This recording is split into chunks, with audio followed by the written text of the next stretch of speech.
Hello, heroes and villains, and welcome to the Build Phase channel, helping you build a better turn. Thanks again for joining us here. This is week 4 of our Match of the Week series for the Build Phase League Play, featuring Ponderguy versus The0. Ponderguy is playing as Dark Phoenix, and The0 is playing as Iron Man. If you guys listen to any of the podcasts for Versus, The0 is actually another one of the hosts for the Team Attack. But again, I have to say that Build Phase podcast is numero uno, and then you can go and listen to Team Attack if you feel so inclined. Anyways, so quick announcement. This is probably going to be the last match of the week video this season at least. There's just been some personal things that I need to take care of. It's unfortunate, but life throws things at you and you just have to take it in stride. And I apologize that I won't be able to make any more of these kinds of videos anymore, especially to the Build Phase League players, but that doesn't mean that this channel is over. It just means that there are new formats and new things that we're going to do, such as announcements and news, still doing deck analysis, but all of that will come in an announcement video that should be coming up soon, so just keep that in mind. Another thing is that this video is going to be yet another type of format for the game. I was able to record some good conversations with both Ryan, who's Ponderguy, and The0, and we talk a lot about not only the game and their impressions on it, but just anything Versus in general. So I think what I'm going to do is I'm just going to have our conversations going on while the video is playing in the background, and I will just do like a truncated overview of the entire game at the beginning of the game. So without further ado, here we go. Okay, so I'm just going to do a quick overview of the game as it plays in the background, a bit sped up too. So again, Dark Phoenix versus Iron Man, and I'm going to be reading some of the cards as we go along. Even if I skip ahead and go past the game, that's alright. I figure that this is a little bit easier for you guys to handle anyways. So I'll go through the main characters first. Dark Phoenix is a 3/3 with 7 health, a whopping 7 health, and is ranged in flight, aka Phoenix, and her level 1 ability during the main phase, pay 2 yellows, put the top 2 cards of your deck face down into your resource row. If there are any locations, you may place them face up instead. Her level up condition is once a resource appears on any side and there are 20 or more total on those sides, Dark Phoenix gains an XP, and she only needs one of those, so she immediately would level up. That's why the ramp up really matters in her builds. And then her level 2, she becomes a 7/7, and then it's expensive, but it's incredibly powerful. Her level 2 ability is during the main phase, pay 2 blues and a green and KO all face down enemy resources. You can really trump a deck with that ability. On the other side, The0 is playing Iron Man. His level 1 is flight range, and he's a 2/4 with 5 health. Repulsor Blast is during the main phase, pay a blue and put a -1/-1 counter on an enemy character. You may push it to its back row. When a character on your side powers up, Iron Man gains an XP, and he needs 3 of those. His level 2, he becomes a 3/7. Not too much more powerful on the attack there, but during the main phase, his level 2 ability, you pay yellow and put 3 +1/+1 counters on a character on your side that already has a +1/+1 counter. So Iron Man is all about powering up characters and getting those counters on those characters. It's really interesting to see, especially if you can get it to work, although there is a lot of counters in the deck at the moment. So I think for the most part he hasn't been that top tier of a main character, but who knows, with the legacy set just around the corner, maybe he has a place. Okay, so let's get into the rounds. Turn 1, not too much happens, except Ponderguy has Dark Phoenix ramp up, effectively giving him 3 resources, and so turn 2 he'll have 4 coming into it. Turn 2, The0 brings out Cosmo, otherwise nothing else happens, but Cosmo, let's go over him real quickly. He's a 1/3 with 1 health, and he's got range and nullify. When he appears, choose an enemy character. It loses and can't gain keyword and superpowers until Cosmo gets stunned or leaves play. Most likely, at the moment, the best 1-drop in the game. Cosmo has a lot of versatility. Turn 3, Pixie in Singularity, effectively I like to call him Pixelarity, comes out onto Ponderguy's side. Pixie is a flight with 1/4 and 1 health, and has, during the main phase, pay a blue, reveal cards from the top of your deck until you reveal a character that is not already on your side. Put that character on your side and shuffle the rest of the revealed cards into your deck. At the end of the turn, KO that character. By herself, not really that great, considering you have to KO the character at the end end of the turn, but the combo is to use her with Singularity, and she works so well in the Dark Phoenix deck because turn 3 you can already bring both of them out at the same exact time. Okay, this is another card that has a lot of text on it. So Singularity is a 3-drop, has flight, 2/6 with 1 health, has pocket dimension. At the end of your turn, remove any number of other face-up characters on your side from the game, but keep all the counters on them. That's +1, -1, and wounds. At the start of your next turn, or when Singularity leaves play, those characters appear on their owner's side with those counters. So the idea is that you bring somebody out with Pixie, and at the end of the turn, you get to choose which order you get to do Singularity and Pixie's abilities. So you use Singularity's ability to effectively take that character that would have been KO'd out of the game instead of KOing it, which means it comes back and it doesn't have to worry about getting KO'd anymore.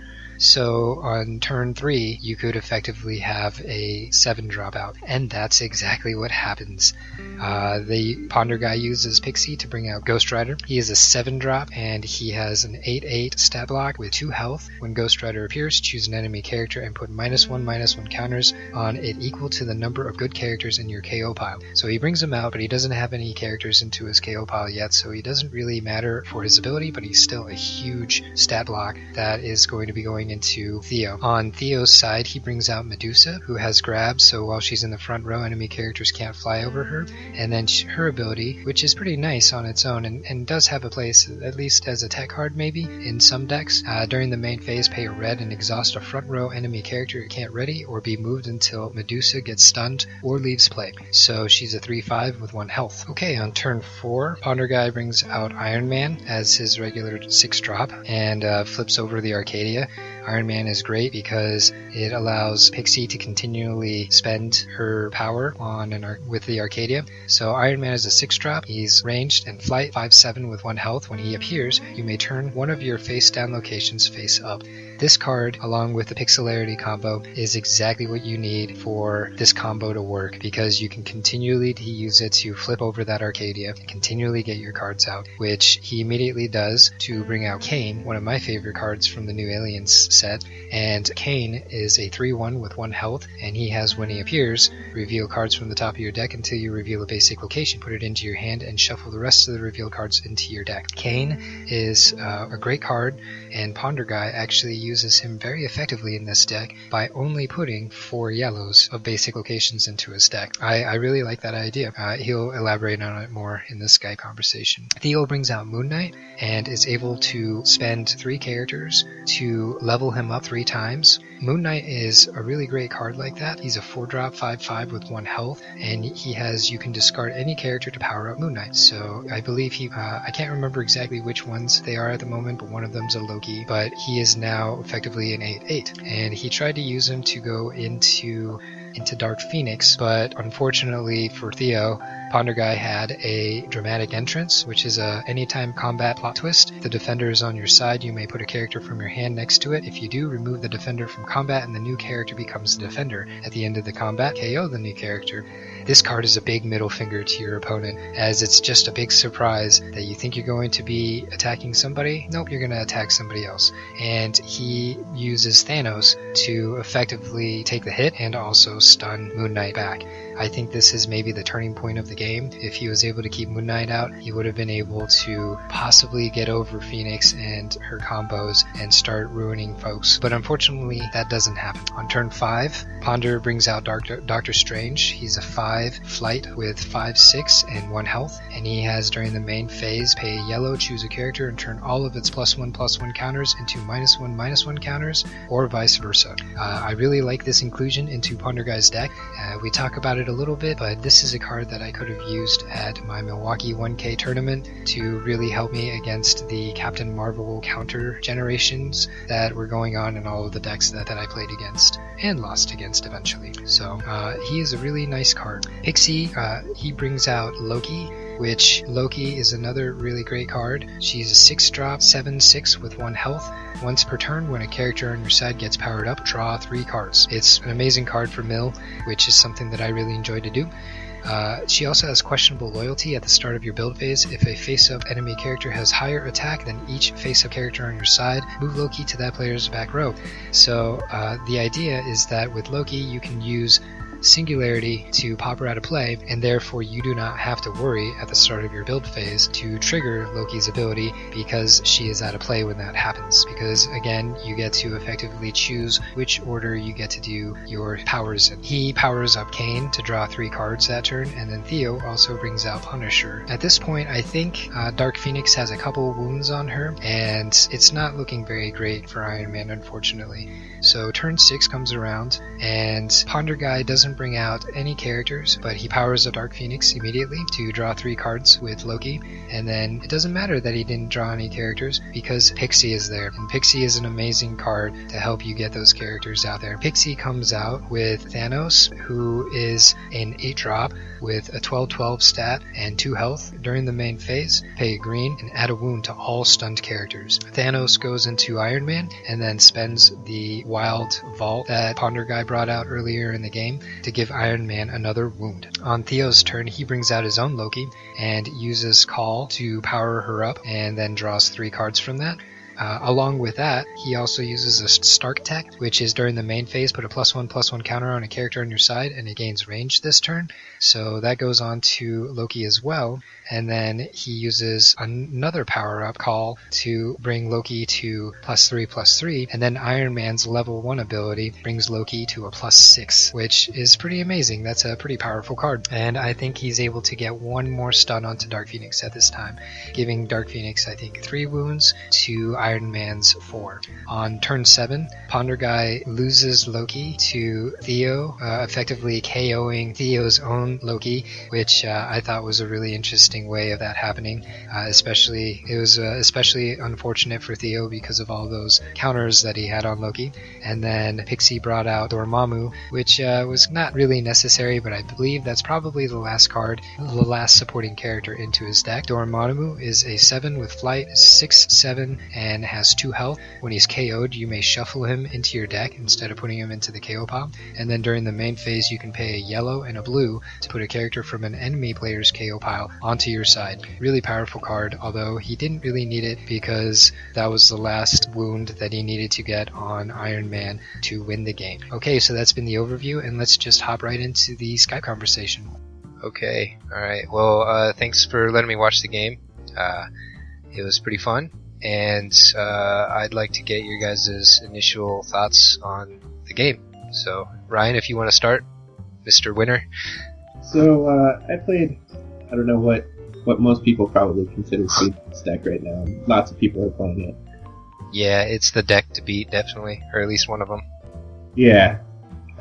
So I watched a match last night, actually, and it was an interesting deck build. It was a Dark Phoenix again. It was not totally the Pixie Sing version, I guess, but it was the idea of having Kane and mono yellow so that he always hits the yellow to be able to ramp. And I'd seen that float around a few times before, but I had kind of forgotten about it. And last night it kind of struck me, like, I wonder if I could build a deck that tries to use Pixie Sing and the Kane sort of mono yellow to make the ramp super efficient, I guess. And so that's kind of what I threw together last night, and this was my first time playing it. Seemed like it went pretty well. I also tooled in some Doctor Strange in there, just specifically for Iron Man and Captain Marvel, so it was kind of cool that I got to play Iron Man. But it's a nice addition. I found that Kane can help find the yellows to make Doctor Strange be able to actually transmute the big guys that you can't hurt if that happens. But Indeed. Yeah, I was thinking that was a pretty good addition. Just coming from my experience at the Milwaukee 1K, where I played as Dark Phoenix, that's one card, Doctor Strange, that would have helped me out immensely that day. Yeah. So, yeah, I can imagine so. But yeah, I really liked the idea of having only yellows for your basic locations. I think Kane is probably my favorite new card out of the Alien set. He's just incredible, along with Singularity. It works so well. But I think in my deck, I had maybe 2 blues and a green, just for not Pixie, but Phoenix's level 2 ability. But having just the yellows, that's actually a really cool idea. I enjoyed seeing that happen. And it seemed like all the pieces kind of fell into place for you pretty quickly. Like you were able to get on turn 1 the 2 yellows that you needed to start ramping early on. Yeah, that was pretty lucky on my end, honestly. My biggest concern was that taking the blues out would make Pixie Sing not be able to happen, but I drew really well this time, so I was really lucky. Honestly, I have no idea if it would happen again. So. Well, that's how the game works sometimes, Theo, yep. What are your first impressions on the game? Oh, I really liked his deck. I'm still kind of working out the kinks in this one, and it did not play at all the way I was hoping it would. So, but, I landed 3 wounds, I think, on her, so, moral victory there. Yeah, indeed. You were playing an uphill battle, too, with her 7 health, so yeah. That's the other thing. She's just so beefy. Hard to take her down when you got that 2 extra health there to worry about. The thing is, my Iron Man is, like, early game control, and then, like, late game powerhouse. And I saw none of my early game control. And when I finally did get it, he already had Sing out, so it didn't matter. Mm-hmm. Indeed. I think the one turn that might have turned around for you was turn 4 when you were able to bring Moon Knight out and level up Iron Man and also have this big beefy Moon Knight out. But unfortunately, dramatic entrance and Thanos took care of him. I think if he was able to survive that round, you might have been able to pull back a little bit and make the game a little bit more even. So I actually should have used his upgraded armor ability to make him a 10-10. I was thinking that too. Yeah, he still wouldn't have been enough to get over that Thanos anyways, so it would have been a waste of the power. Mm-hmm. But it would have been, I suppose it would have been a safer move, I suppose. Just to know that, like, there's not very much other than Thanos and Adam Warlock who would have been able to stun you. So. True. But again, like, I was... Oh no, I think we lost Ryan. Are you still there? Ryan? Yeah, I think we lost Ryan. That's unfortunate. We'll see if I can get him back. Anyway, sorry, go on. I probably would have been able to turn it around, but I don't know. I was just hoping to get better draws or something, and it just never happened. Yeah, it was unfortunate. That very last round, I was wondering if you had a think again in your hand, just for that team attack, that 18 going into Iron Man. It would have been nice to have seen that. But I don't think I saw any plot twists on your side come up other than maybe 1 or 2. I saw them in my mulligan, in my first hand. In my second hand, I got all locations and 1 or 2 characters. Mm-hmm. My 3 and my 6 drop were right away in my opening hand. I'm sorry, what's that in your opening hand? My 3 and my 6 drop. My Loki and my Medusa. Oh, wow. And all locations. That was my opening hand. So, like what Mr. Ben says, there's always a worst hand out there. Definitely got it today. Yeah. I think Ryan's connection went completely out, because when we lost the call on Skype, I also noticed on OCTGN that it disconnected him from there too. That's unfortunate, but is there any other key points that you wanted to talk about the match? If there was anything that you think you could have done that would have changed the outcome? I don't think so. The moment I saw I was playing DP, the first thing I thought was, hey, let's see if Iron Man has the ability to do it. And then after I got my hand, I was like, maybe if he gets a really bad hand. And then after seeing what he was playing, I was like, ugh. Yeah, man, it was really unfortunate. He had all the pieces in place almost immediately. Like, I think Pixie Sing and Iron Man are the 3 big notable characters that you need to make Dark Phoenix work. And honestly, that combo right there, in any deck, it works really well. I liked his addition and his tweaks to his deck, though. Yeah, the Doctor Strange in particular. Yeah, because that was the one thing I was always concerned about when I played or when I played Ashley Knox's Dark Phoenix, was if somebody gets a lot of counters on the board, no matter what you do, you're kind of, Yeah. That was actually the reason why I lost at the Milwaukee 1K against Sal, was he was able to get Cosmo out and shut down Dark Phoenix's ability to ramp, and then he was able to just build this back row full of counters that I eventually could not get over. You know? Yeah. So It looks like he might be back up if you want to try again. okay, let's see if I can get him back on. I don't want to keep you guys too long either, so no, it failed immediately. Oh. Oh well. Well, was there anything else that you'd like to mention about the game, or just Versus in general? I mean, we can talk a little bit about the Legacy set that's supposed to be coming out. If you want to vent any sort of frustrations, I know the community is kind of upset at the moment that we haven't really heard anything new. So It's like knowing something's going to come out, and then being like, wow, we haven't seen anything about it yet. Boo! Boycott it. It just annoys me. yeah, it's a little early for, I think, some folks to be being a little impatient, but I can understand. I mean, it's what, 6 months since we've really had anything new, so it's understandable in some ways. But yeah, I think the torches and pitchforks are coming out a little too early.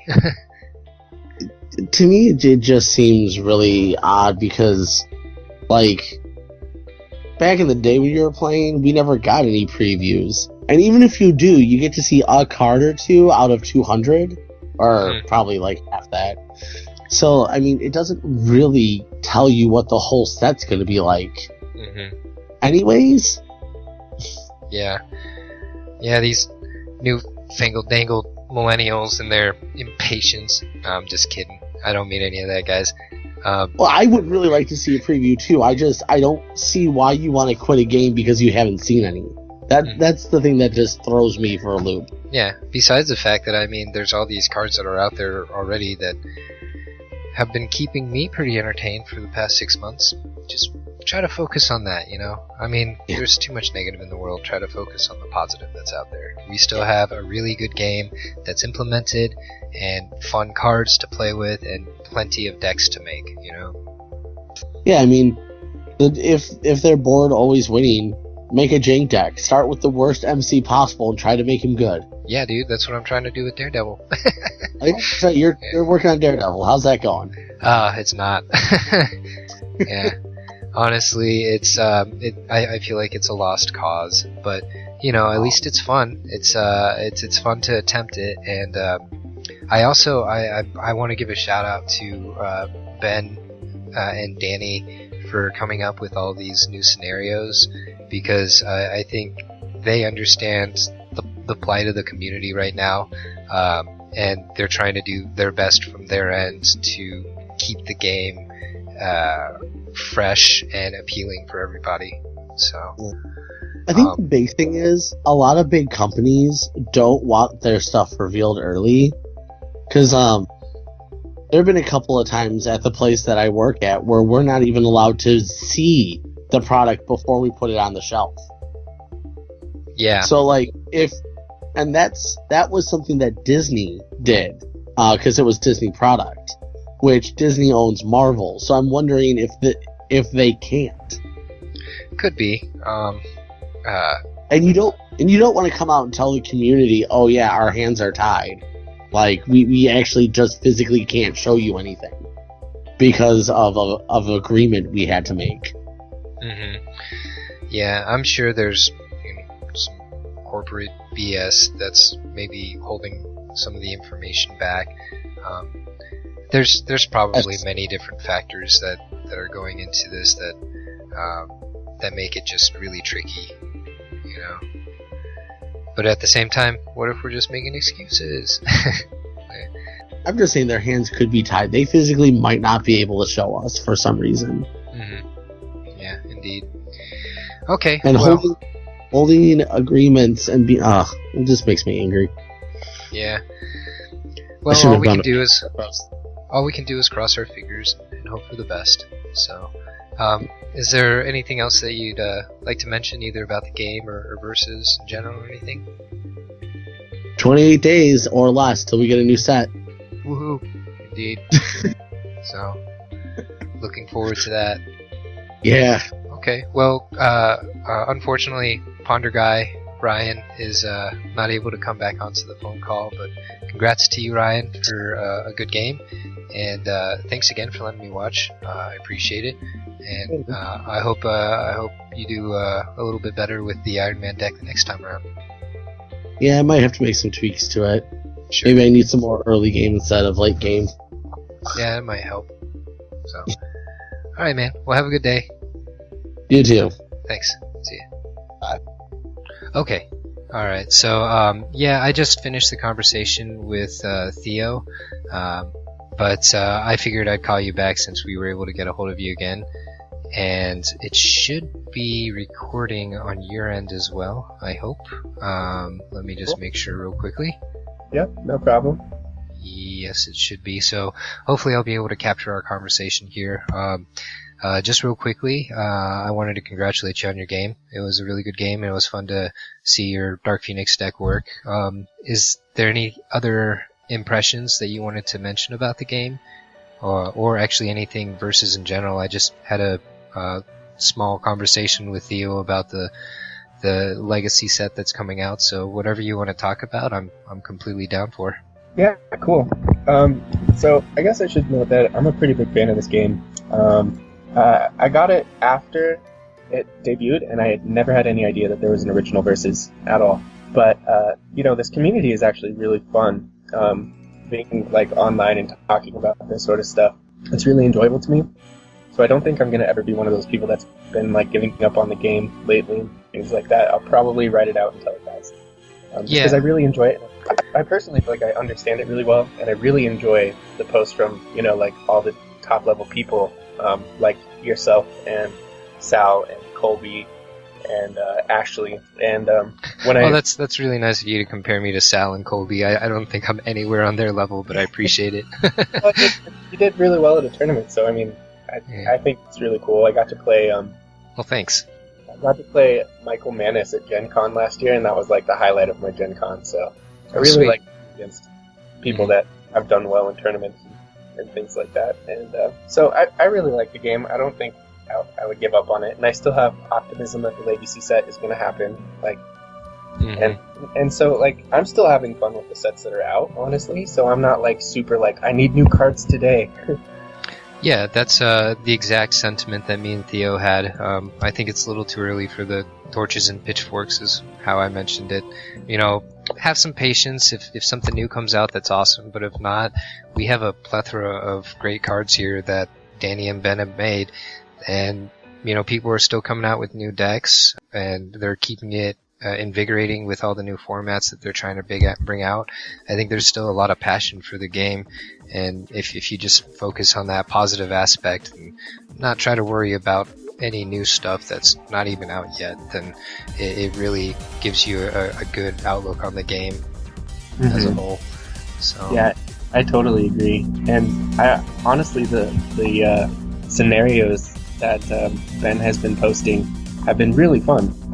Have you tried any of them out yet? Yeah, I've done probably the one I've done the most is the two main character one. I think it was released on Valentine's Day or something like that. But that's right, the date night scenario. Yeah. That's the only one I've tried out too.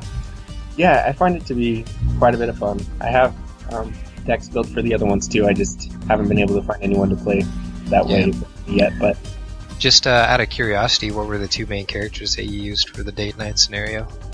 Yeah, so my dad and I, we play on OCTGN relatively frequently, and so we kind of jumped all over that. So we've built a few different ones. I think the ones that pop out right away are, obviously something to do with Dark Phoenix. That's exactly what I did. I did Dark Phoenix and Luke Cage. So early game, I can just keep myself stalled and supported with super senses, so that Dark Phoenix can come out and trigger eventually. Yep. Yep. I mean, I thought about doing Luke Cage. I thought that was a really interesting idea. I did think it was a little bit mana heavy because Luke Cage requires a lot, and then if you're doing Dark Phoenix with the blues in there as well, you have like I don't know, probably like 24 locations or something. So I thought it was a little mana heavy. It still sounded fun. The one my dad and my brother actually have both built that they like a lot is Dark Phoenix and Groot. Because Groot can get... Oh, nice. Yeah, that's a good idea. Yeah, Groot can level up real quick, and he gets monstrously big if you keep ramping multiple times. So that was a fun idea. One of them that I thought would be really strong that hasn't proven to be that overwhelming is Captain Marvel with Iron Man. Oh, interesting. Yeah, because I thought, with the two main characters, you'd be able to get the power-ups out there really fast if you play Miss Marvel and Iron Man supporting character. And then, just play sort of the traditional Captain Marvel deck behind it, so that they can both just get huge. Yeah. But, it works okay, but Dark Phoenix is just so hard to beat, especially with that giant crew. So those ones are really fun. And then the last one I built that I like a lot, actually, is Rocket with Gamora.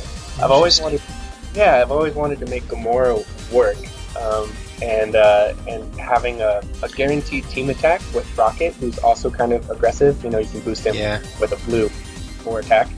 Really helps get to those characters. And the cool thing is Gamora can fire her alternate win condition even if you hit basically either main character, right? So it's them to protect both of their main characters. Yeah, that's an interesting idea. If I recall correctly, Gamora is one of those like alternate win condition type cards, right? Kind of like Deadpool, where her second ability is something that can help you win the game in a different sort of way.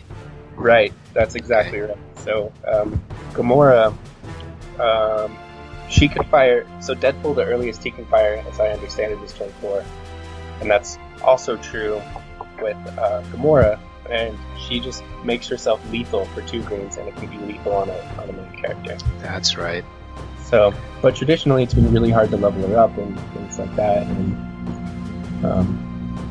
so it's really cool because she levels pretty consistently with Rocket, I find, and because she levels by having to stun main characters 3 times. So it can be kind of difficult in the traditional format, but with 2 main characters floating out there and the ability to team attack right away, it gets a little bit easier. So. Yeah, for sure. Okay, well, was there anything else you'd like to talk about? Nope, I just want to thank you for putting this on. It's been a really cool experience so far. So. Good. Well, I'm glad you're enjoying it.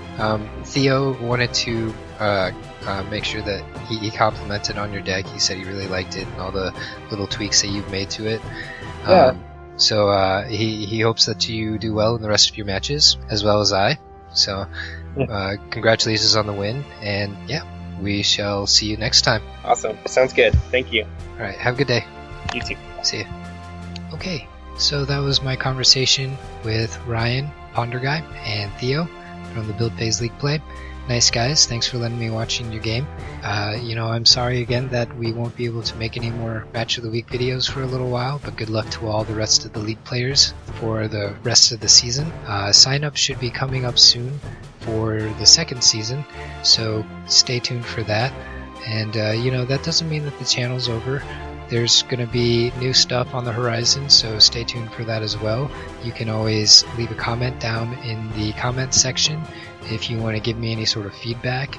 Otherwise, you can reach us at contactus@thebuildphase.com. That's by email. If you haven't subscribed already, please consider it and, just spread the word. You can always continue the discussion about everything Versus related over at the forum, which is thebuildphase.com. It's a pretty exciting time right now as there's a bunch of spoilers coming out from all the different blogs and whatnot, and I believe we might even have some spoilers for you as well coming down the line. So stay tuned for those as well. Again, thank you for watching the Build Phase channel, helping you build a better turn. This is Danger Ford, and I'll see you next time.